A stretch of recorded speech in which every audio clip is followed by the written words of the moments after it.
شکریہ ادا کرتا ہوں کہ آپ نے مجھے اس مسئلے پر گفتگو کا موقع دیا اور مجھے جوائنٹ پارلیمانی کمیٹی کا بھی حصہ بنایا۔ صدر محترم، جب ہمارا ملک آزاد ہوا تھا تو ہمارے قائدین کے سامنے دو راستے تھے۔ وہ راستے کیا تھے اور کس نے پیش کیے تھے یہ اب غیر اہم ہے۔ اصل بات یہ ہے کہ ہمارے رہنماؤں کی دوراندیشی اور عقل مندی کی بدولت ملک میں ہر مذہب کو پروان چڑھنے، پھلنے پھولنے اور اپنے ادارے چلانے کی آزادی دی گئی، جو کہ ہمارے آئین کی آرٹیکل 25 اور 26 میں موجود ہے۔ یہ حق محض ایک آئینی حق نہیں بلکہ بنیادی حقوق کا حصہ ہے۔ آج ہمارے ایوان کے سامنے جو وقف ترمیم بل پیش کیا گیا ہے، یہ نہ صرف ہمارے بنیادی حقوق کی خلاف ورزی ہے بلکہ رائٹ ٹو ایکولیٹی کے بھی صاف خلاف ہے۔ اس کو صدر محترم ملک کی دوسری میجورٹی کبھی قبول نہیں کرے گی۔ صدر محترم، اس بل میں سب سے پہلی ترمیمی وقف ایکٹ کے نام تبدیل کرنے کی ہے۔ میں کہتا ہوں نام بدلنا تو ایک معمولی بات ہے، کیونکہ اصل میں جو تبدیلیاں کی جا رہی ہیں ان کا وقف کے بنیادی اصولوں اور فقہی قواعد سے دور دور تک کوئی واسطہ نہیں ہے۔ اس ترمیمی قانون کا مقصد وقف کے ادارے کو کمزور کرنا اور اسے بے اثر کرنا ہے۔ تاریخی طور پر وقف کے جتنے بھی قوانین بنے ہیں وہ اس اصول پر قائم تھے کہ مذہب میں دیے گئے وقف کے اصولوں اور شرائط کو ختم نہ کیا جائے۔ سن 1913 کا مسلم وقف ایکٹ، جس کا مانیہ منتری جی حوالے دے رہے تھے، اسی نیت سے لایا گیا تھا کہ وقف کے اصولوں کو قانونی طور پر تسلیم کیا جائے، نہ کہ انہیں تبدیل کیا جائے۔ سن 1923 میں، سن 1954 میں، سن 1995 اور 2013 کے تمام ترامیم وقف کے تحفظ کی نیت سے لائے گئے تھے اور اس کو قوت دینے کے لیے لائے گئے تھے، نہ کہ اس کو کمزور کرنے کے لیے لائے گئے تھے۔ وزیر محترم کو یہ اعتراض تھا کہ ہماری لائی ہوئی تجویز پر مسلم کمیونٹی شک کر رہی ہے۔ بے شک وہ کہہ رہے ہیں شک کر رہے ہیں، اس لیے کہ انہوں نے وقف کے اصولوں کو اور فقہی قوانین کو مد نظر نہیں رکھا۔ صدر محترم، آپ خود جے پی سی میں تھے، میں نے سوال کیا تھا کہ اس وقت کو ڈرافٹ کرنے میں کتنے مسلم اسکالر تھے، تو واحد 12 لوگوں کی کمیٹی میں ایک آدمی تھا، وہ بھی جوائنٹ ڈائریکٹر۔ صدر محترم، میں اب چند چیزوں کی نشاندہی کرنا چاہتا ہوں جو وقف کی اصل حیثیت اور بنیاد کو ختم کرنے کی طرف ہے۔ پہلی ترمیم، وقف کو اب صرف مسلمانوں تک محدود کیا گیا ہے۔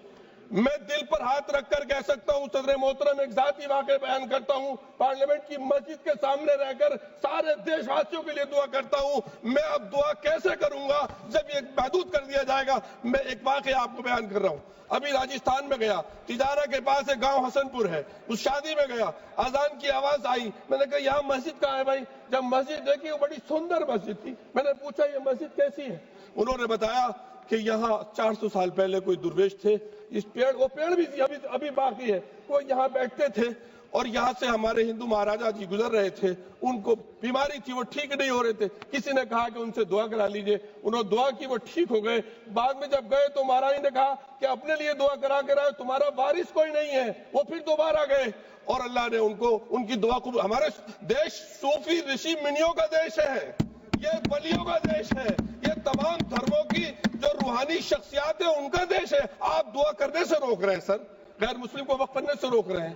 آپ سر گزشتہ ایک اس کے علاوہ مسلمانوں کو بھی اپنے ایمان کا ثبوت دینا ہوگا۔ سر میں امام ہوں، امام حرم مکے کا حرم بھی کسی شخص کو یہ سرٹیفکیٹ کے لیے مجبور نہیں دے سکتا کہ وہ پریکٹسنگ مسلم ہے۔ جب کوئی پریکٹسنگ مسلم ہوگا ہی نہیں تو وقف کیسے ہوگا سر؟ وقف تو ختم ہو جائے گا۔ سر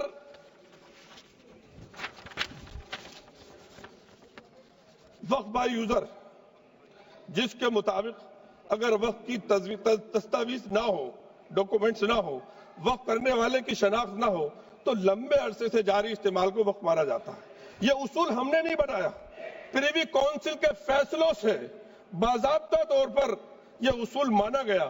سر 100 سال پرانی مسجد تو باقی رہے گی، لیکن 600-700 سال پرانی اگر مسجد کا کوئی ریکارڈ نہیں ہے تو آپ کہیں گے یہ وقف بائی یوزر نہیں ہے۔ ارے سر کتنا ہم لوگ یقین کریں؟ تیسری ترمیم بورڈ کے انتخابات کو ختم کر کے اسے مکمل سرکاری ادارہ بنایا جا رہا ہے. دلی کی مثال ہے اس کی.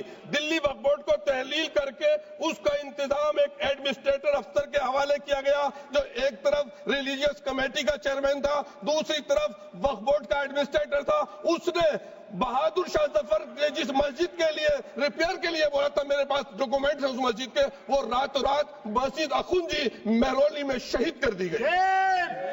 سر اس سے ایسا میسج آئے گا. ہم لوگ, میں تو اس سے میسج کیا, بہت سے لوگ پتہ نہیں کیا کیا کہتے ہیں سر, لیکن حقیقت یہ ہے کہ شاید ان کا آخری ہو یہ ستم. ہر ستم سوچ کے ہم یہ سہ گئے, ہم وفا کر کے بھی تنا رہ گئے. ہمارا نام کیوں نہیں لیا جاتا آزادی کی؟ کتنی قربانیاں دی ہیں سر.